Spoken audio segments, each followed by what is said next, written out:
2 সহস্রাধিক মানুষের তাজা প্রাণ আর অন্তত 1010 মানুষের অঙ্গহানির এক রক্তক্ষয়ী যুদ্ধ থেকে মাত্র মাস 3 দূরে দাঁড়িয়ে আজকের কথাগুলো বলছি।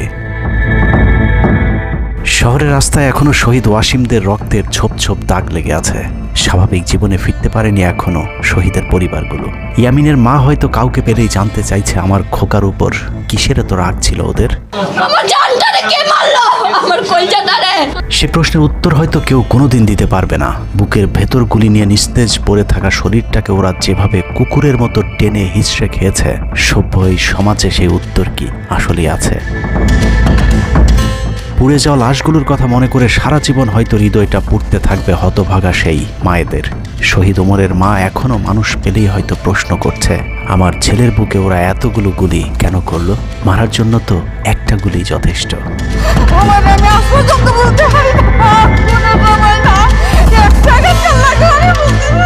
তৃষ্ণা পেলে মুগ্ধের মায়ের হয়তো কানে বেজে উঠবে, পানি লাগবে, পানি।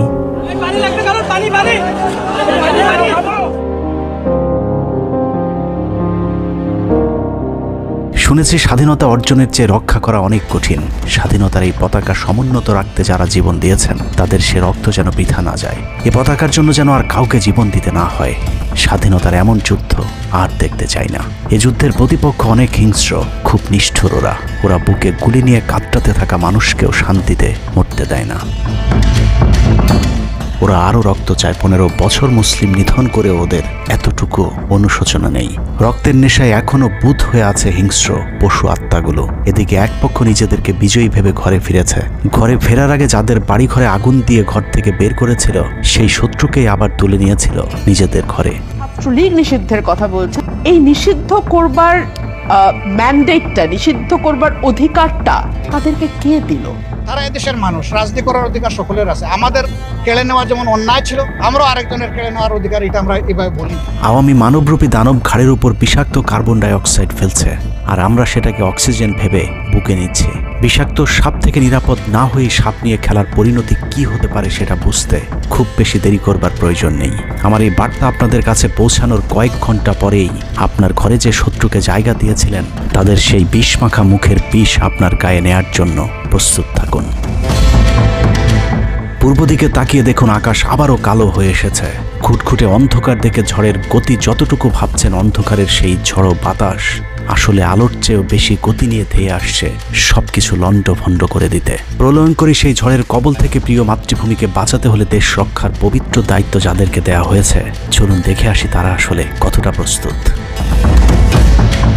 জুলাইয়ের মাঝামাঝি পর্যন্ত সেনাবাহিনী ছাত্র আন্দোলন নিয়ে তেমন মাথা ঘামায়নি। ছাত্রলীগ যেদিন ঢাকা বিশ্ববিদ্যালয়ের ছাত্রীদের উপর আক্রমণ করেছিল, মূলত সেদিন থেকে সেনাবাহিনীর অভ্যন্তরীণ বিভিন্ন গ্রুপগুলোতে আলোচনা সমালোচনা শুরু হয়। 17 তারিখ সকল ডিভিশনের জিওসিরা অফিসার এবং সৈনিকদেরকে কোনো ধরনের গুজবে কান না দেওয়ার পরামর্শ দেন। জিওসিদের পক্ষ থেকে সাফ জানিয়ে দেওয়া হয়, সরকার মিসক্রিয়েন্টদের বিরুদ্ধে যথাযথ ব্যবস্থা নিচ্ছে, এটা নিয়ে সেনাবাহিনীর মাথা ঘামানোর কিছু নেই। 11 ডিভিশনের মেজর জেনারেল খালেদ আল মামুন, 55 ডিভিশনের GOC major general Mahbubur Rashid এবং কুমিল্লা ডিভিশনের জিওসি জাহাঙ্গীর আলম ছিলেন সবচেয়ে বেশি আক্রমণাত্মক। ছাত্রদের পক্ষে কোনো পোস্ট কিংবা প্রোফাইল পিকচার লাল করার বিরুদ্ধে তাদের ছিল কঠোর বার্তা। 17 জুলাইয়ের গুরুত্বপূর্ণ আরেকটি ঘটনা হলো, Hasina air chief marshal Hasan Mahmud খানকে বিমান বাহিনীর MI-17 হেলিকপ্টারকে এভি গান কনফিগারেশন লোড করতে বলেন, যা মূলত যুদ্ধকালীন চূড়ান্ত সময় ব্যবহার করা হয়। এয়ার চিফ হাসিনাকে উল্টো প্রশ্ন করেন, আমাদের সেনাবাহিনী কি এখনও ফেল করেছে? তাহলে এত দ্রুত বিমান বাহিনী কেন? বিমান বাহিনী প্রধানের মুখের উপর এমন বক্তব্যে শেখ হাসিনা প্রচণ্ড ক্ষেপে যান। এর পরপরই তিনি বিমান বাহিনী প্রধানের বিরুদ্ধে পদক্ষেপ নেওয়ার জন্য ব্রিগেডিয়ার জেনারেল ইমরান হামিদ এবং লেফটেন্যান্ট জেনারেল মুজিবকে নির্দেশ দেন। আর্মি ইন্টেলিজেন্স থেকে পরিকল্পনার তথ্য জেনে বিমান বাহিনী প্রধান ওই রাতেই তার নিরাপত্তার জন্য গাজীপুর থেকে এয়ার কমান্ড নিয়ে আসেন, যে ইউনিটটি এখনও বিমান বাহিনী প্রধানের নিরাপত্তার দায়িত্বে ঢাকাতেই অবস্থান করছে। যাই হোক, বিমান বাহিনী প্রধান সেদিন রাজি হলে ব্ল্যাকআউটের সময়টা আরও ভয়ঙ্কর হতে পারত।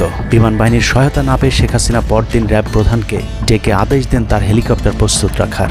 র্যাব প্রধান হাসিনার আদেশ অনুযায়ী ছাত্রদের বিরুদ্ধে অপারেশনে হেলিকপ্টার ব্যবহার করেন। হেলিকপ্টারের গুলিতে যতগুলো হতাহতের ঘটনা ঘটেছে সবগুলোই র্যাবের হেলিকপ্টার থেকে করা হয়েছিল। র্যাবের পাশাপাশি ঢাকার বাইরে দু একটি পাদে প্রায় সবকটি ডিভিশনের জিওসিরা দেশের বিরুদ্ধে অবস্থান নিয়েছিলেন। ঢাকার বাইরে থেকে বিশেষ করে ডিভিশন সাপোর্ট ব্যাটালিয়নকে অগ্রাধিকার ভিত্তিতে ঢাকায় নিয়ে আসা হয়, কারণ তাদের সাথে এপিসি সুবিধা ছিল। এপিসি গাড়িগুলো মূলত ছাত্রদের বিরুদ্ধে চূড়ান্ত পদক্ষেপ নেওয়ার জন্যই আনা হয়েছিল। রাষ্ট্রীয় গুরুত্বপূর্ণ এলাকা কেপিআই রক্ষায় 19 তারিখে সেনা নামানোর সিদ্ধান্ত নেওয়া হয়। নিয়ম অনুযায়ী সেনাবাহিনীর কেপিআই রক্ষার দায়িত্ব পালন করার কথা থাকলেও বিভিন্ন জায়গায় দেখা গেছে সেনাবাহিনীর ছত্রছায়ায় পুলিশ এবং আওয়ামী লীগ ছাত্রলীগের সন্ত্রাসীরা ছাত্রদের উপর হামলা চালিয়েছে। কোথাও সরাসরি সেনাবাহিনীকেও গুলি চালাতে দেখা গেছে। এর মধ্যে ঢাকার 46 পদাতিক ডিভিশনের ইনফ্যান্ট্রি ব্রিগেডের ইউনিটগুলো ঢাকার প্রাণকেন্দ্রগুলোতে ছাত্রদের উপর সবচেয়ে বেশি দমন পীড়ন চালিয়েছে। অনুসন্ধানে 19 থেকে 23 জুলাই পর্যন্ত গণহত্যার সাথে জড়িত সেনাবাহিনীর কয়েকজন অফিসারের নাম উঠে এসেছে, যারা এখনো পর্যন্ত গুরুত্বপূর্ণ সব পদে বহাল আছেন, যা ডক্টর মোহাম্মদ ইউনূস সরকারের জন্য অত্যন্ত বিপজ্জনক। কতটা বিপজ্জনক সেটা বোঝার জন্য আন্দোলনের সময়টাতে ওই অফিসারদের ভূমিকা কী ছিল সেটা একটু দেখে আসি। আন্দোলনের সবচেয়ে বেশি রক্তক্ষেকো ছিলেন বিজিবির ডিজি মেজর জেনারেল আশরাফ। সূত্র জানিয়েছে, ভারতীয় নাগরিকদের বিজিবির পোশাক পরিয়ে মাঠে নামিয়েছিলেন বিজিবির এই মহাপরিচালক। সেনাবাহিনী শেখ হাসিনাকে পদত্যাগের পরামর্শ দেওয়ার পরেও শুধু বিজিবিকে নিয়ে হত্যাকাণ্ড চালিয়ে শেখ হাসিনাকে ক্ষমতায় রাখার গ্যারান্টি দিয়েছিলেন মেজর জেনারেল আশরাফ। 5 তারিখ হাসিনা পালিয়ে যাবার আগ মুহূর্তে তিনি স্বরাষ্ট্রমন্ত্রীকে ফোন করে বলেছিলেন, কয়েক হাজার মানুষ মারলেই পরিস্থিতি ঠান্ডা হয়ে যাবে, অতএব কোনো অবস্থাতেই যেন প্রধানমন্ত্রী পালিয়ে না যান।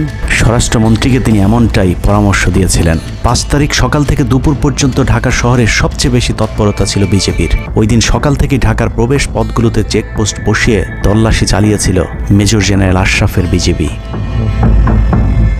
বিজিবির একটি সূত্র জানিয়েছে, বিজিবি মহাপরিচালক প্রতিদিন সিওদের কাছ থেকে হিসেব নিতেন কে কতজন ছাত্র হত্যা করেছে।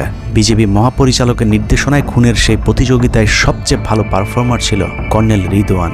সূত্রের মতে ছাত্র আন্দোলনে বিজিবি অন্তত 500 শিক্ষার্থীকে গুলি করে হত্যা করেছে। বিজিবি প্রধান এবং রিদওয়ানের মতো তার অনুগত অফিসারদের জেলে থাকার কথা, কিন্তু তারা এখনও গুরুত্বপূর্ণ সব দায়িত্ব পালন করে যাচ্ছে। আর মেজর জেনারেল আশরাফ এখন পর্যন্ত বিজিবি প্রধানের চেয়ারেই বসে আছেন। হত্যাকাণ্ডের বেশিরভাগই জড়িত ছিল বগুড়ার 7 ইস্ট বেঙ্গল। রহস্যজনক কারণে 7 ইস্ট বেঙ্গলকে এখনো পর্যন্ত বগুড়ায় ফেরত না পাঠিয়ে ঢাকাতেই রাখা হয়েছে। মেজর জেনারেল ফেরদৌস হাসান সেলিম, যার মা ছিলেন হাসিনার অত্যন্ত ঘনিষ্ঠ বান্ধবী। ফেরদৌস সেলিম শেখ হাসিনাকে ফুপু বলে ডাকতেন। 27তম বিএমএ লং কোর্সের এই অফিসারের পাসিং আউটে শেখ হাসিনা নিজে উপস্থিত ছিলেন, যদিও হাসিনা তখন বিরোধী দলীয় নেত্রী ছিলেন। ডিজিএফ এর পদে থাকাকালীন হাসিনার টাকা পাচার এবং থাইল্যান্ডের বিভিন্ন ব্যবসা দেখাশোনার দায়িত্ব ছিল তার। 5 তারিখের সময়টাতে গুরুত্বপূর্ণ কোনো পদে না থাকায় নিজেকে এখন আওয়ামী বিরোধী দাবি করছেন ফেরদৌস হাসান সেলিম। ভয়ঙ্কর বিষয় হচ্ছে, ডক্টর মোহাম্মদ ইউনূসকে ভুল বুঝে ইউনূসের মিলিটারি সেক্রেটারির পদে বসে সব কুটচাল চলে যাচ্ছেন major general Ferdous Hasan. Guarantee দিয়ে বলে রাখলাম, সুযোগ পেলে সবার আগে ডক্টর মোহাম্মদ ইউনূসের মিলিটারি সেক্রেটারি নিজেই ইউনূসের গলা চেপে ধরবে। অতএব যত দ্রুত সম্ভব ডক্টর মোহাম্মদ ইউনূসের মিলিটারি সেক্রেটারির পদ থেকে তাকে সরাতে হবে। শেখ হাসিনার গণভবন ঠেকাতে সবচেয়ে বেশি শক্ত বলয় তৈরি করা হয়েছিল। অনুসন্ধানে জানা যায়, শেখ হাসিনাকে রক্ষা করতে গণভবনের আশপাশে সেনাবাহিনীর অন্তত 13টি অস্থায়ী চেকপোস্ট বসানো হয়েছিল, যেখানে east Bengal regiment, field regiment artillery, Bangladesh infantry regiment, infantry brigade headquarter সহ সেনাবাহিনীর বেশ কয়েকটি চেকপোস্ট বসানো হয়েছিল শুধুমাত্র শেখ হাসিনাকে রক্ষা করার জন্য। সেনাবাহিনীর এসব আর্মি অফিসারদের সম্মিলিত অপারেশনে ছাত্রদের উপর চালানো হয়েছে নির্মম নৃশংস হত্যাযজ্ঞ। কিন্তু এই হত্যাকাণ্ডই সেনাবাহিনীর ভেতরে থাকা দেশপ্রেমিক অফিসারদের বিবেকের দরজা খুলে দিয়েছিল। 20 থেকে 23 জুলাই ইন্টারনেট বন্ধ করে যে পৈশাচিক হত্যাকাণ্ড চালানো হয়েছে, সেই দৃশ্য যখন একের পর এক সামনে আসতে শুরু করেছিল, তখন সাধারণ মানুষ যেভাবে স্তম্ভিত হয়েছিল, ঠিক একইভাবে সেনাবাহিনীর বিবেকবান জুনিয়র এবং মধ্যম সারির অফিসারদেরকেও ব্যাপকভাবে নাড়া দেয়। ভিডিওগুলো যত ছড়িয়ে পড়ছিল, ততই থমথমে হয়ে উঠতে থাকে সেনাবাহিনীর অভ্যন্তরীণ পরিবেশ। 27 তারিখ প্রাপ্ত গোয়েন্দা তথ্যের ভিত্তিতে সেনাপ্রধানকে জানানো হয় পরিস্থিতি নিয়ন্ত্রণের বাইরে চলে যাচ্ছে। কোনো অবস্থাতেই প্রধানমন্ত্রীকে ক্ষমতায় রেখে পরিস্থিতি নিয়ন্ত্রণ করা সম্ভব নয়। গোয়েন্দা ওই রিপোর্টে আরও জানানো হয়, সেনাবাহিনীর ভেতরে বিদ্রোহের আশঙ্কা দেখা দিয়েছে। বিশেষ করে মধ্যম সারি এবং জুনিয়র অফিসারদের ভেতর ব্যাপক অসন্তোষ লক্ষ্য করা যায়। একই রিপোর্ট প্রধানমন্ত্রীর অফিসকেও অবহিত করা হয়। সেই রিপোর্টের পরেও কঠোর অবস্থানে যাবার সিদ্ধান্ত নেওয়া হয় সরকারের পক্ষ থেকে। এদিকে গোয়েন্দা রিপোর্টের প্রেক্ষিতে সেনা ইউনিটের মধ্যম সারি, জুনিয়র অফিসার এবং সৈনিকদের উপর কঠিন সামরিক গোয়েন্দা নজরদারি চলতে থাকে, যে কারণে প্রচণ্ড ক্ষোভ থাকলেও কোনো ধরনের পূর্ব প্রস্তুতি ও পারস্পরিক যোগাযোগ না থাকায় সেনাবাহিনীর দেশপ্রেমিক অফিসার ও সৈনিকেরা কিংকর্তব্য বিমূঢ় হয়ে পড়েন। 27-28 দুই দিন এভাবেই টানটান উত্তেজনার মধ্য দিয়ে কেটেছে। 29শে জুলাই শেখ হাসিনাকে পরিস্থিতি সম্পর্কে ধারণা দিতে সেনাপ্রধান সারা দেশের অফিসারদেরকে নিয়ে সেনা সদরের হেলমেটে একটি ভিডিও টেলিকনফারেন্সে দরবার গ্রহণ করেন। সেই কনফারেন্সে অপারেটরের অসাবধানতাবশত স্ক্রিনে হঠাৎ করে ক্যামেরা টার্ন অফ করা HPM নামে একটি বক্স ভেসে উঠেছিল। এরপরে উপস্থিত অফিসারেরা হাসিনার উপস্থিতির বিষয়টি বুঝে ফেলেন। অনেকের ধারণা শেখ হাসিনা উপস্থিত আছেন এটা বোঝাতেই HPM বক্সটি সবাইকে দেখানো হয়েছিল, যেন কেউ কোনো ধরনের অভিযোগ করতে না পারেন। কিন্তু সবাইকে অবাক করে বেশ কয়েকজন অফিসার তাদের ক্ষোভের কথা জানান। এর মাঝে রাজশাহী CMH এর একজন মেজর র্যাঙ্কের নারী চিকিৎসক 19 থেকে 23 তারিখ পর্যন্ত চলা ছাত্র হত্যার বিভীষিকাময় বর্ণনা তুলে ধরে আবেগী এক বক্তব্য দেন। সূত্র জানিয়েছে, এ সময় সেনাবাহিনীর কয়েকজনকে কাঁদতে দেখা গেছে। একদিকে সেনাবাহিনীর উচ্চপদস্থ অফিসারদের মারমুখী অবস্থান, অন্যদিকে বেশিরভাগ জুনিয়রদের নিষ্ক্রিয়তার মধ্য দিয়ে সেনাবাহিনীতে স্পষ্ট দুটি ভাগ লক্ষ্য করা যায়। এরই মধ্যে সেনাবাহিনীর কাছে প্রাপ্ত গোয়েন্দা তথ্য অনুযায়ী যে কোনো সময় সেনাবাহিনীতে বিদ্রোহ দেখা দিতে পারে। বিশেষ করে লেফটেন্যান্ট কর্নেল থেকে নিচের অফিসারদের ভেতর ব্যাপক ক্ষোভের বিষয়টি গোয়েন্দা প্রতিবেদনে জানানো হয়। সেই প্রেক্ষিতে 3 তারিখ শর্ট নোটিসে আরেকটি টেলিকনফারেন্স কল করা হয়। মূলত ওই রিপোর্টের প্রেক্ষিতে হাসিনার বিশ্বস্ত ওয়াকার হাসিনা থেকে মুখ ফিরিয়ে নেন, কারণ হাসিনাকে বাঁচাতে গিয়ে তিনি নিজের জীবন বিপদে ফেলতে চাননি। 3 তারিখ কনফারেন্সের শুরুতেই সবাইকে ঠান্ডা রাখতে একটি মোনাজাত করা হয়েছিল। যে মোনাজাতে গুরুত্বপূর্ণ একটি দোয়া ছিল, রাব্বানা লা তাজআলনা মাআল কওমিজ জালিমিন, অর্থাৎ হে আল্লাহ, আমাদেরকে জালিম সম্প্রদায়ের অন্তর্ভুক্ত করবেন না। এ সময় পুরো দরবার রুমে পিন পতন নীরবতা লক্ষ্য করা গেছে। মূলত ওই মোনাজাতের মধ্য দিয়ে ফয়সালা হয়ে যায় সেনাবাহিনী কাদের পক্ষে দাঁড়াবে। সেনা সূত্র থেকে পাঠানো এসব তথ্যে উঠে এসেছে সেনাবাহিনী কোন কোন এলাকায় ছাত্র জনতার উপর গুলি চালিয়েছিল এবং কতটা পরিকল্পিতভাবে মানুষ হত্যার ছক কষা হয়েছিল। 4 তারিখও সেনাবাহিনীর ভূমিকা ছিল অত্যন্ত অস্পষ্ট। কিছু জায়গায় সেনাবাহিনী ছাত্রদের পক্ষে, আবার কিছু জায়গায় ছাত্রদের উপর গুলিও চালিয়েছে। 4 আগস্ট সবার প্রথম 24 ডিভিশন চট্টগ্রামের GOC lieutenant general Mainur Rahman তার বাহিনীকে ছাত্রদের পাশে দাঁড়ানোর নির্দেশ দেন। 5 তারিখ সকাল পর্যন্ত আর্মির ভূমিকা ছিল অত্যন্ত সন্দেহজনক। সকাল 10টা পর্যন্ত আর্মি কড়াকড়িভাবেই দায়িত্ব নিয়েছিলেন। বিশেষ করে গণভবনের আশপাশে 12টা পর্যন্ত ছাত্রদেরকে ভয় দেখাতে কয়েক রাউন্ড লাইভ অ্যামুনেশন ফায়ার করা হয়। 4 তারিখ 3 বাহিনী প্রধান, পুলিশ প্রধান এবং DGDGF এর সারা রাত নির্ঘুম কেটেছে। 3 থেকে 5 তারিখ পর্যন্ত গুরুত্বপূর্ণ কিছু ঘটনা ঘটেছে, সেটা তুলে ধরবার আগে শেখ হাসিনার পালিয়ে যাওয়ার বর্ণনা দিয়ে আসা যাক। 5 তারিখ সকাল ঠিক 9টায় প্রধানমন্ত্রীর অফিসে গিয়ে শেখ হাসিনাকে পদত্যাগ করতে বলেন সেনাপ্রধান। শেখ হাসিনার কথা শোনার সাথে সাথে সেনাপ্রধানকে দৌড়ে মারতে আসেন। এ সময় 3 বাহিনী প্রধানকে অকথ্য ভাষায় গালাগাল করেন শেখ হাসিনা। জেনারেল ওয়াকারকে হাসিনা বলেন, তুই পুলিশকে দেখে শিখতে পারিস নাই। এ সময় বিমান বাহিনী প্রধান সজীব ওয়াজেদ জয়কে ফোন করে তার মাকে বোঝানোর জন্য অনুরোধ করেন। সজীব ওয়াজেদ জয় এটি জানার পর উল্টো আর্মি চিফকে 2 তুকারি করে হুমকি দিতে থাকেন, তোর কোন বাবা তোকে চিফ বানাইছে, তোর বউ ছেলে মেয়ে কে কোথায় আছে সবকিছু দেখে নেওয়া হবে। রাগান্বিত হয়ে এরপরে সজীব ওয়াজেদ জয় লাইভে গিয়ে আবল তাবল বকতে থাকেন। ঠিক আছে, শেখ হাসিনার পর আপনাদের কি হবে সেটা আমারও চিন্তার বিষয় না, আমার পরিবারের আর চিন্তার বিষয় না, আপনারা বুঝবেন। এরই মধ্যে 9:30 বেজে যায়। শেখ হাসিনাকে কোনোভাবে রাজি করাতে না পেরে সেনাপ্রধান হাসিনাকে 2টি বিকল্প দেন, পদত্যাগ অথবা গ্রেফতার। ওদিকে মিরপুরে বসানো সেনাবাহিনীর চেকপোস্টগুলো খুলে দেওয়া হলে বিনা বাধায় গণজোয়ার ঢুকে পড়তে থাকে। মবটি যখন গণভবন থেকে মাত্র 20 মিনিটের দূরত্বে চলে আসে, এ সময় সেনাবাহিনী এক প্রকার জোর করে শেখ হাসিনাকে পদত্যাগপত্রে সই করান। এ সময় SSF এর 2-1 জন এগিয়ে আসতে চাইলেও সেনাপ্রধান হাত ইশারা করলে তারা জায়গায় দাঁড়িয়ে থাকেন। পদত্যাগের পর শেখ হাসিনা জাতির উদ্দেশ্যে ভাষণ দেওয়ার অনুরোধ করলে সেনাপ্রধান হাসিনাকে বলেন, জীবন বাঁচাতে চাইলে দ্রুত গাড়িতে গিয়ে উঠুন, জনগণ গণভবনে ঢুকে পড়ছে। সেনাবাহিনীর মতে শেখ হাসিনা সেদিন মাত্র 5 মিনিটের জন্য বেঁচে গিয়েছেন, তা না হলে জনগণ তাকে ধরে ফেলত।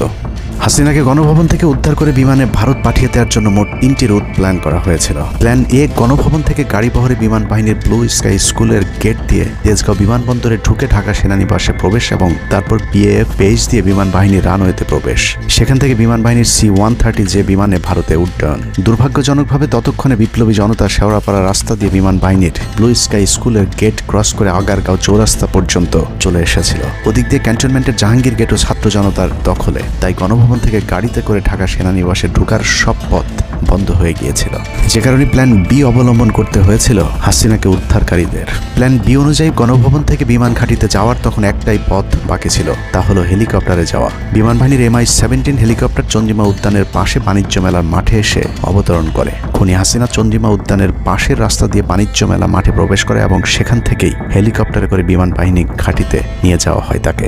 সেখানে গিয়ে তারেক সিদ্দিকী এবং সালমান এফ রহমানের জন্য কিছুক্ষণ অপেক্ষা করে শেখ হাসিনা। তবে শেষ পর্যন্ত সালমান এফ রহমানের পৌঁছাতে দেরি হয় শেখ হাসিনাকে নিয়ে কোনো গন্তব্য ছাড়াই 10:45 মিনিটে উড়াল দেয় বিমান বাহিনীর C-130 জুলিয়েট বিমানটি। সাধারণত বিমানের রুট ব্যবহারে কোড ব্যবহার করতে হলেও সেটা করেনি। রাডার ফাঁকি দিতে জীবনের ঝুঁকি নিয়ে এই পদ্ধতি অবলম্বন করা হয়েছিল। ফুল ফুয়েল লোড করা হয়, ভারতে যদি জায়গা না হয় তাহলে যেন মধ্যপ্রাচ্যের কোনো দেশ পর্যন্ত চলে যাওয়া যায়। মোট 9 জন পাইলটকে নিয়ে বিমানে ওঠানোর পর কোনো ধরনের নির্দেশনা বা ম্যাপ প্ল্যানিং ছাড়াই পাইলটদেরকে বলা হয় টেক অফ করতে। বিমানটি প্রথমে যশোর উপর দিয়ে কলকাতায় পৌঁছালে সেনাপ্রধান জাতির উদ্দেশ্যে ভাষণের ঘোষণা দেন, কিন্তু কলকাতায় ল্যান্ডিংয়ের পারমিশন না দিলে সেখান থেকে শেখ হাসিনাকে বহন করা বিমানটি চলে যায় আগরতলায়। আগরতলায় পারমিশন না পেয়ে আবারও দিল্লির দিকে উড়াল দেয়। সেখান থেকে দিল্লি গেলে সেখানেও রিফিউজ করা হয়। দিল্লি বিমানবন্দরে নামতে না দিলে অনিশ্চয়তা দেখা দেয় শেখ হাসিনাকে বহন করা বিমানটির ভারতে অবতরণ নিয়ে। বিমানের একজন পাইলটের বরাত দিয়ে জানা যায়, এভাবে উদ্দেশ্যহীনভাবে দীর্ঘক্ষণ ঘুরতে থাকার পর জরুরি অবতরণের সিদ্ধান্ত নেওয়া হয়। তবে জরুরি অবতরণের ঠিক আগ মুহূর্তে দিল্লির গাজিয়াবাদ এয়ারবেজে নামার অনুমতি পায় C-130 জুলিয়েট, যেখানে অজিত ধাওয়াল তাকে রিসিভ করেন। অবতরণে জটিলতার কারণেই 5 তারিখ সেনাপ্রধান জাতির উদ্দেশ্যে ভাষণ দিতে বারবার দেরি করছিলেন, কারণ তিনি নিশ্চিত হতে চাচ্ছিলেন শেখ হাসিনা ভারতে অবতরণ করেছেন। তারপরই বাংলাদেশের মানুষ মুক্তি পায় এক ফেরাউনের হাত থেকে। হাসিনা পালিয়ে যাওয়ার সেই খবর পৃথিবীর সবাই জানে, কিন্তু 3 থেকে 5 তারিখ পর্যন্ত ক্যান্টনমেন্টে কিছু ঘটনা ঘটেছে যেই ঘটনা এখনও আমাদের কাছে অজানা। 3 তারিখ সেনাপ্রধানের ওই ভার্চুয়াল মিটিংয়ের পর মোটামুটি নিশ্চিত হয়ে যায় শেখ হাসিনা অধ্যায় বাংলাদেশে শেষ। শুরু হয় ভারতের প্ল্যান বি বাস্তবায়নের প্রক্রিয়া। 3 তারিখ রাতে আসিফ নজরুলের সাথে DGFI কার্যালয়ের পাশের একটি ভবনে আসিফ নজরুলের ঘনিষ্ঠ বন্ধু major general Hamid, lieutenant general Mujib এবং মেজর জেনারেল ফেরদৌস সেলিমের একটি গোপন বৈঠক হয়, যেখানে ভারতীয় গোয়েন্দা সংস্থার 16 জন কর্মকর্তা উপস্থিত ছিলেন। মূলত 5 তারিখ শেখ হাসিনা পদত্যাগ করার পর করণীয় নির্ধারণ করতেই ওই বৈঠক অনুষ্ঠিত হয়। দীর্ঘ এই বৈঠক শেষে মোট 3টি বিকল্প নির্ধারণ করা হয়। প্রথমটি জরুরি অবস্থা জারি করে সেনাবাহিনীর হাতে ক্ষমতা দেয়া, দ্বিতীয়টি আসিফ নজরুলকে প্রধান উপদেষ্টা করে একটি অন্তর্বর্তীকালীন সরকার গঠন। অন্তর্বর্তীকালীন সরকারের ভেতরে যেন ভারতীয় বলয়ের লোকজন বেশি সংখ্যায় রাখা যায় সেটা নিশ্চিত করার ব্যাপারেও আলোচনা হয় বৈঠকে, এবং সেটা নিশ্চিত করতে আসিফ নজরুলের পেছনে সেনাবাহিনীর ওই অংশটির সর্বোচ্চ সাপোর্ট থাকারও নিশ্চয়তা দেওয়া হয়। মূলত আসিফ নজরুলকে সামনে রেখে সেনাবাহিনীর মাধ্যমেই দেশ চালানোর পরিকল্পনা করা হয়েছিল 3 তারিখের ওই গোপন বৈঠকে। 4 তারিখ 3 বাহিনী প্রধানের মধ্যে দফায় দফায় বৈঠক চলেছে। সেই বৈঠক থেকে সিদ্ধান্ত হয় 5 তারিখ সকাল 9টার মধ্যে শেখ হাসিনাকে চূড়ান্তভাবে পদত্যাগের বিষয়টি জানিয়ে দেওয়া হবে। এর পরপরই আসিফ নজরুলকে আবারও ক্যান্টনমেন্টে ডেকে আনা হয় এবং শেখ হাসিনার পদত্যাগের পর আওয়ামী নেতা কর্মীদেরকে যতটা সম্ভব নিরাপত্তা দেয়া, বেসরকারি বিভিন্ন প্রতিষ্ঠানগুলোতে যতটা সম্ভব আগের কর্মকর্তাদেরকে রেখে দেয়া এবং বিটিআর হত্যাকাণ্ড নিয়ে কোনো ধরনের পদক্ষেপ না নেওয়ার সহ বেশ কিছু করণীয় ঠিক করে দেওয়া হয়। দীর্ঘ সেই আলোচনার কারণে 4 তারিখ সারা রাত ক্যান্টনমেন্টে অবস্থান করেছেন আসিফ নজরুল। তাৎক্ষণিক আসিফ নজরুলের কাঁধে 2টি দায়িত্ব দেওয়া হয়: আর্মির প্রতি সকলের আস্থা তৈরি করা এবং হাসিনার পদত্যাগের পরপর ছাত্রদেরকে সেনাবাহিনীর নিয়ন্ত্রণে নিয়ে আসা। কথা মতো আসিফ নজরুল 4 তারিখ রাত এবং 5 তারিখ খুব সকালে ক্যান্টনমেন্টে বসে ফেসবুকে তিনি 2টি পোস্ট করেন। পোস্টের প্রথমটি 4 তারিখ রাতে সেনাবাহিনীকে প্যাট্রিয়ট সম্বোধন করে করা হয়, যেন সেনাবাহিনীর প্রতি ছাত্র জনতার আস্থা বেড়ে যায়, এবং পরেরটি সংখ্যালঘুদের বাড়ি ঘরে হামলা না চালানোর অনুরোধ করে পোস্ট করা হয়। দুপুর 12টার আগে আসিফ নজরুলের করা হিন্দুদেরকে নিয়ে ওই পোস্টে প্রমাণ করে আসিফ নজরুল আগে থেকেই জানতেন কিছুক্ষণ পর আসলে কি ঘটতে যাচ্ছে। আমরা এখন আর্মি চিফের সাথে একটা আলোচনায় আছি। আমি যতটুকু ওনার সাথে কথা বলেছি, আমার কাছে মনে হয়েছে আশা করছি আপনাদের জন্য অনেক বড় সুসংবাদ আসছে। বিজয়ের খবর আগেই জেনে যাওয়াটা সমস্যা না, কিন্তু সমস্যা হলো আসিফ নজরুল সবাইকে আন্দোলনের কেন্দ্রবিন্দু ঢাকা বিশ্ববিদ্যালয়ে যেতে না বলে ক্যান্টনমেন্টের সুখবরের অপেক্ষায় থাকতে বলেন। মূলত আসিফ নজরুলের ওই ফাঁদে পা দিয়ে ছাত্র জনতার জুলাই আগস্ট বিপ্লবের বিজয় হাতছাড়া হয়ে গিয়েছিল। ছাত্র নেতাদের সরলতাকে কাজে লাগিয়ে আসিফ নজরুল নাহিদ আসিফদেরকে সেনাপ্রধানের কাছে আসতে বলেন। নাহিদ, আসিফ, মাহফুজরা সেনাপ্রধানের কাছে যাবার আগে আসিফ নজরুলের প্রধান উপদেষ্টা হবার বিষয়টি চূড়ান্ত হয়ে যায়। সমন্বয়কেরা পৌঁছানোর পর সেনাপ্রধান তাদেরকে জানায় আসিফ নজরুল হচ্ছেন প্রধান উপদেষ্টা। কিন্তু ছাত্ররা ডক্টর মোহাম্মদ ইউনুসকে প্রধান উপদেষ্টা বানানোর দাবি করলে আসিফ নজরুল তাদেরকে জানায় ডক্টর ইউনুস প্রধান উপদেষ্টা হতে রাজি নয়। কিন্তু ছাত্র নেতাদের সাথে ইউনুসের আগে থেকে যোগাযোগ ছিল, যে কারণেই সেনাপ্রধানকে ছাত্ররা জানায় আমরা ডক্টর ইউনুসের সাথে একান্তে কথা বলতে চাই। ছাত্ররা ডক্টর ইউনুসকে ফোন করলে তিনি জানান প্রধান উপদেষ্টা হতে চান না সেনাবাহিনী কিংবা আসিফ নজরুলের কাছে তার এরকম কোনো বার্তা তিনি দেননি। এরপর ছাত্র নেতাদের দাবির মুখে ইউনুসকে প্রধান উপদেষ্টা বানাতে বাধ্য হয় সেনাবাহিনী। ডক্টর মোহাম্মদ ইউনুসকে প্রধান উপদেষ্টা করা হলেও ক্ষমতার কেন্দ্রে থেকে যায় ভারত নিয়ন্ত্রিত ক্যান্টনমেন্টের মদতপুষ্ট আসিফ নজরুল, যাকে তারা সুনিপুণভাবে গেল এক যুগে তিলে তিলে তৈরি করেছেন। আসিফ নজরুল তার মন্ত্রণালয়ের বাইরেও সবখানে নিয়োগ থেকে বদলি বরখাস্তের একক ক্ষমতা ভোগ করতে থাকে। একদিকে সেনাবাহিনীর ছত্রছায়া আসিফ নজরুলের হাত ধরে ভারতীয় এজেন্টদেরকে গুরুত্বপূর্ণ সব পদে বসানো হচ্ছিল, অন্যদিকে চলছিল পুরো দেশ দখলের ভয়ঙ্কর ষড়যন্ত্র। কিন্তু ছাত্রদের চাপের মুখে আসিফ নজরুলের পরিবর্তে ডক্টর মোহাম্মদ ইউনুসের প্রধান উপদেষ্টা হবার বিষয়টি কোনোভাবেই মেনে নিতে পারেনি সেনাবাহিনীর ভারতপন্থী অংশটি, যে কারণে 5 তারিখ রাতেই একটি ব্যর্থ সেনা কুয়ের ষড়যন্ত্র করা হয়েছিল। 5 তারিখের পরপর ইউনুসের একের পর এক ভারতীয় আগ্রাসন বিরোধী বক্তব্যে আতঙ্কিত হয়ে ওঠে ভারতীয় বলয়, যে কারণে 8 তারিখ শপথ নেয়ার আগেই ডক্টর মোহাম্মদ ইউনুসকে হত্যা করে সেনা কুয়ের আরেকটি চেষ্টা চালায় সেনাবাহিনীর ওই অংশটি। 8 তারিখ ডক্টর ইউনুসের নেতৃত্বে নতুন সরকার শপথের ঠিক আগ মুহূর্তে একটি সেনা কুয়ের চেষ্টা করা হয়। কুয়ের নেতৃত্ব দেন লেফটেন্যান্ট জেনারেল মুজিব এবং মেজর জেনারেল হামিদুল হক।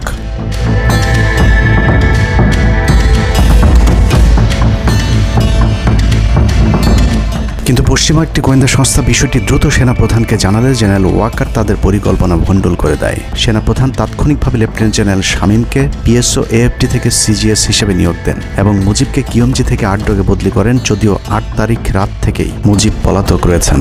এরপর 12 সেপ্টেম্বর তাকে সেনাবাহিনী থেকে বরখাস্ত করা হয়। একই দিনে লেফটেন্যান্ট জেনারেল হামিদুলকে স্বেচ্ছায় অবসরে পাঠানো হয়। এনডিসি থেকে মেজর জেনারেল সাইফুলকে মিনিস্ট্রি অফ ফরেন অ্যাফেয়ার্স এবং চিফ অফ জেনারেল স্টাফ শাহিনকে এনডিসিতে পাঠানো হয়। কয়েকজনের ব্যাপারে পদক্ষেপ নেওয়াটা যেমন স্বস্তির, তেমনি ষড়যন্ত্রকারীদেরকে যেখানে বদলি করা হয়েছে তাদের প্রতিটি পদই অত্যন্ত গুরুত্বপূর্ণ, যা বর্তমান সরকার এবং দেশের স্থিতিশীলতার জন্য চরম বিপজ্জনক। কতটা বিপজ্জনক সেটা জানতে চলুন শুরুতেই যে প্রলয়ঙ্কারী ঝড়ের কথা বলেছিলাম সেখানে ফিরে যাওয়া যাক। ভারতীয় গোয়েন্দা সংস্থা 5 তারিখের পর থেকে দেশে নানাভাবে একটা সাম্প্রদায়িক দাঙ্গা বাঁধানোর চেষ্টা চালিয়ে যাচ্ছেন, যেটাকে কেন্দ্র করে বাংলাদেশে একটা সামরিক অভিযান চালানো যায়। এই দাঙ্গা বাঁধাতে ভারতীয় গোয়েন্দারা আওয়ামী লীগ, হিন্দু এবং ইসকনকে কিভাবে ব্যবহার করছে সেই পরিকল্পনার ছক এখন বাংলাদেশি গোয়েন্দাদের হাতে। একটি গোয়েন্দা সংস্থা থেকে যেসব তথ্য আমার কাছে পৌঁছেছে তা রীতিমতো এই দেশের অস্তিত্বের জন্য হুমকি স্বরূপ। আওয়ামী লীগ, হিন্দু আর ভারতের এই চক্রান্ত যদি সঠিকভাবে মোকাবেলা করা না যায় তাহলে অচিরেই বাংলাদেশের অবস্থা হবে হায়দ্রাবাদের মতো। জননেত্রী শেখ হাসিনাকে দেশ থেকে সরে যেতে বাধ্য করেছেন। বাংলাদেশকে নিয়ে ভয়ঙ্কর এই চক্রান্তে জড়িত আওয়ামী লীগ, সনাতনী এবং ইসকনের অন্তত 40টি হোয়াটসঅ্যাপ গ্রুপ এবং জুম মিটিংয়ের ভিডিও হাতে পেয়েছে গোয়েন্দারা। গোয়েন্দাদের কাছে প্রাপ্ত এসব তথ্যে যা উঠে এসেছে তা হাতকে ওঠার মতো।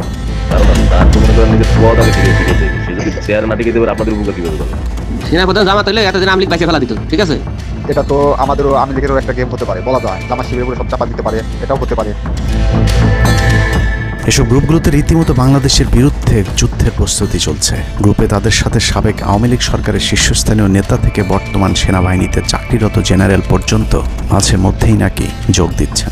নানক ভাই থেকে শুরু করে আমাদের সুজিত দা, তারপর আরো অনেক টপ লেভেলের যারা মন্ত্রী, মিনিস্টার, প্রতিমন্ত্রী, তারপরে ইভেন কামাল ভাই। তো এখন বিষয়টা হচ্ছে যে ইভেন রাষ্ট্রপতি যে একেবারেই মানে কি বলে তার যে একেবারে মানে রাইট হ্যান্ড সচিব, উনিও আমাদের সাথে 2 দিন জয়েন করছেন। তো এখন ওনারা আসলে ভালো হইতো, যারা যারা আসেন আসলে ভালো হইতো। অনেক আমাদের এখানে প্রায় 12 থেকে 13 জন আপনার এমপি এসে কথা বলেছেন, যেটা আপনারা জানেন না, ঠিক আছে? বাংলাদেশে একেবারে টপ লেভেল সামরিক বাহিনীর 4 থেকে 5 জন জেনারেল লেভেলের লোকজন ওনারা এসে এখানে বসে থেকে আমাদের লাইভ শুনে গেছেন। আমাদের প্রধানমন্ত্রী উনি নিজে এসে বসে থেকে গেছেন। গ্রুপের সবচেয়ে ভয়ঙ্কর তথ্য পাওয়া গেছে ভুয়া মুক্তিযোদ্ধা জেডাই খান পান্নার মেসেজ থেকে। আওয়ামী এই আইনজীবী শহীদ সাইফুল ইসলাম আলিফের হত্যাকাণ্ড নিয়ে চাঞ্চল্যকর তথ্য দিয়েছে জেডাই খান পান্না। একটি চ্যাটিংয়ে তিনি লিখেছেন, দাড়িওয়ালা উকিল বেশি হয়ে গিয়েছে, আরো 2-1টারে খেয়ে দাও, আদালতে আমরা আছি, এখন অল্প কদিন জেলে থাকলেও 30 তারিখের পরে পুরস্কার পাবা। আরেকটি মেসেজে তিনি লিখেছেন, সুযোগ হাতছাড়া হয়েছে তোমাদের কারণে, কালকে সব হয়ে যেত, পরিকল্পনা ছিল কুপিয়ে মারার পর হিন্দুদের বাড়িতে হামলা হলে ভারত থেকে ট্রুপ চলে আসবে, ওরা যেহেতু হামলা করেনি তোমাদেরই উচিত ছিল নিজেরা নিজেদের বাড়িঘরে আগুন দেওয়া, পেছনের ঘটনা বাদ দিয়ে 30 তারিখের পরিকল্পনায় মনোযোগী হও সবাই। শহীদ আলিফ হত্যাকাণ্ড নিয়ে আরেকজন লিখেছেন, কালকে আদালতে একটা লাশ পড়বে, হিন্দু ভাইদের পাশে আমাদের সবাইকে থাকতে হবে, ব্রিগেড মেজরের কমান্ড মেনে চলতে হবে। 30 তারিখের কর্মসূচি নিয়ে গ্রুপটিতে সশস্ত্র যুদ্ধের মাধ্যমে দেশ দখলের ভয়ঙ্কর সব আলোচনা করার ভিডিও হাতে এসেছে আমাদের।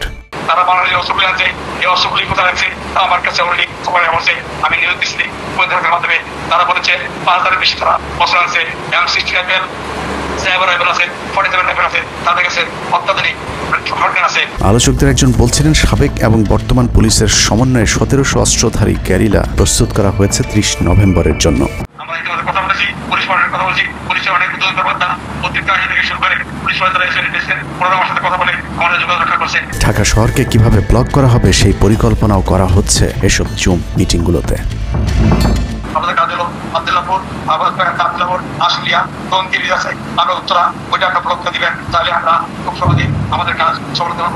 সশস্ত্র যুদ্ধের জন্য পুরো দেশকে মোট 10টি বিভাগে বিভক্ত করা হয়েছে, যেখানে একজন করে ব্রিগেড মেজর নিয়োগ দেওয়া হয়েছে, যাদের সবাই দেশেই অবস্থান করছেন। এর মধ্যে গ্রুপে প্রাপ্ত জেডাই খান পান্নার নম্বরটিতে মেসেজ পাঠানো হলে মুহূর্তেই সাড়া দেন তিনি। কল করতেই গড় গড় করে সবকিছু স্বীকার করেন। জেডাই খান পান্না, জি আমি তাই। 30 তারিখ 50 থেকে 80% পুলিশ, আনসার, এমনকি সচিবালয়ের আমলারাও তাদের পক্ষে মাঠে নামবে বলে স্বীকার করেন গেরিলা আক্রমণের পরিকল্পনাকারী জেডাই খান পান্না। আপনারা কি কোনো গেরিলা ইনভেশন হামলা করা যাবে? ঢাকার স্টুডেন্টরা যদি এখনো সাপোর্টার্স অর্গানাইজ হইতে নামে, এই অ্যাডমিনিস্ট্রেশনের 50% না 80% লোক নেমে আসবে, পার্টিকুলারলি পুলিশ, আনসার এবং সেক্রেটারিয়েট থেকে। পালিয়ে যাওয়ার আগে এই ভিডিও প্রচারের সাথে সাথে রাষ্ট্রদ্রোহিতার অভিযোগে তাকে গ্রেফতার করতে হবে, তাহলে চক্রান্তকারীদের আরও পরিকল্পনার তথ্য পাওয়া যেতে পারে। ভবিষ্যতে এ ধরনের ষড়যন্ত্র বন্ধ করতে গ্রুপে থাকা সকলের মোবাইল নম্বর এবং চেহারা দেখে শনাক্তের পর দ্রুত গ্রেফতার করতে হবে। সূত্র জানিয়েছে, ডিজিএফআই প্রধানের প্রত্যক্ষ তত্ত্বাবধানে চলছে এসব দেশবিরোধী তৎপরতা। আর্মিকে ম্যাজিস্ট্রেসি পাওয়ার দেয়া হলেও তাদেরকে ক্ষমতা প্রয়োগ করতে দেওয়া হচ্ছে না, যে কারণে আওয়ামী লীগ নেতারা বেশিরভাগ এখনও দেশে থাকলেও তাদেরকে ধরা হচ্ছে না। অতএব সেনাবাহিনীর উচ্চপদস্থ হাসিনাপন্থী অফিসারদেরকে দ্রুত সেনাবাহিনী থেকে সরাতে হবে। 5 তারিখ সেনাপ্রধান যে ভূমিকা রেখেছেন তার জন্য তিনি অবশ্যই প্রশংসার দাবিদার, কিন্তু সেনাপ্রধানকে প্রমাণ করতে হবে তিনি আসলেই নায়ক নাকি খলনায়ক। 5 তারিখের পরেও সেনাবাহিনীর গুরুত্বপূর্ণ পদগুলোতে রদবদল না করা এবং গুম খুনের সাথে জড়িত অফিসারদের বিরুদ্ধে কোনো ব্যবস্থা না নেওয়া সহ বিডিআর হত্যাকাণ্ডের বিষয়ে দৃশ্যমান কোনো পদক্ষেপ না নেওয়া খুবই সন্দেহজনক। সূত্র জানিয়েছে, সেনাপ্রধানের স্ত্রীর সাথে প্রতিনিয়ত শেখ হাসিনার যোগাযোগ রয়েছে। অতএব সেনাপ্রধানকে দ্রুত তার অবস্থান পরিষ্কার করে সেনাবাহিনীর গুরুত্বপূর্ণ পদগুলোতে নতুন করে নিয়োগ দিতে হবে। সেনাবাহিনীর জুনিয়র এবং মধ্যম সারির অফিসার এবং সৈনিকদের সবসময় দেশের স্বার্থে যুদ্ধের জন্য প্রস্তুত থাকতে হবে। মনে রাখতে হবে, সেনাবাহিনী আমাদের আস্থার প্রতীক। সিনিয়র অফিসারদের দেশবিরোধী আদেশ এলে সৈনিকদেরকে নিয়ে তাদেরকে প্রতিহত করতে হবে। মনে রাখতে হবে, সংখ্যায় আপনাদের মতো দেশপ্রেমিকদের সংখ্যাই এখনও সেনাবাহিনীতে বেশি। দেশের যে কোনো প্রয়োজনে সেনাবাহিনী যদি জনগণকে ডাক দেয়, তাহলে এ দেশের প্রতিটি মানুষ জীবন দেওয়ার জন্য প্রস্তুত রয়েছে। ডক্টর মোহাম্মদ ইউনূসের পাশে থাকা ভারতীয় গুপ্তচর আসিফ নজরুল, মিলিটারি সেক্রেটারি ফেরদৌস হাসান সেলিম এবং প্রেস সেক্রেটারি শফিকুল আলমকে দ্রুত সরাতে হবে। প্রধান উপদেষ্টার সাথে ছাত্র নেতাদের সাক্ষাতের পথ সহজ করতে হবে। আসিফ নজরুলরা অসৎ উদ্দেশ্যে মাহফুজ আলমকে তার পাশ থেকে সরিয়েছে। অতএব যত দ্রুত সম্ভব মাহফুজ আলমকে আবারও বিশেষ সহকারীর পদে ফিরিয়ে আনতে হবে। গুরুত্বপূর্ণ যে কোনো সিদ্ধান্তের ক্ষেত্রে নাহিদ এবং আসিফদের মতামত প্রধান উপদেষ্টাকে গুরুত্বের সাথে নিতে হবে। জেডাই খান পান্নাদের ষড়যন্ত্র এবার সফল না হলেও এই ষড়যন্ত্র চলতেই থাকবে। বাংলাদেশের প্রতিটি মানুষকে চোখ কান খোলা রাখতে হবে, মনে রাখতে হবে শত্রু আপনাদের ঘরের কোণেই। ভারত যদি বাংলাদেশে আক্রমণ করে তাহলে সবার আগে আওয়ামী লীগ আর শ্রীকৃষ্ণের ভক্তরাই আপনার গলায় ছুরি ধরবে। অতএব শত্রুরা যেন আবারও বাংলাদেশের স্বাধীনতাকে ভারতের কাছে বিক্রি করতে না পারে সেদিকে সবাইকে লক্ষ্য রাখতে হবে। আল্লাহ হাফেজ।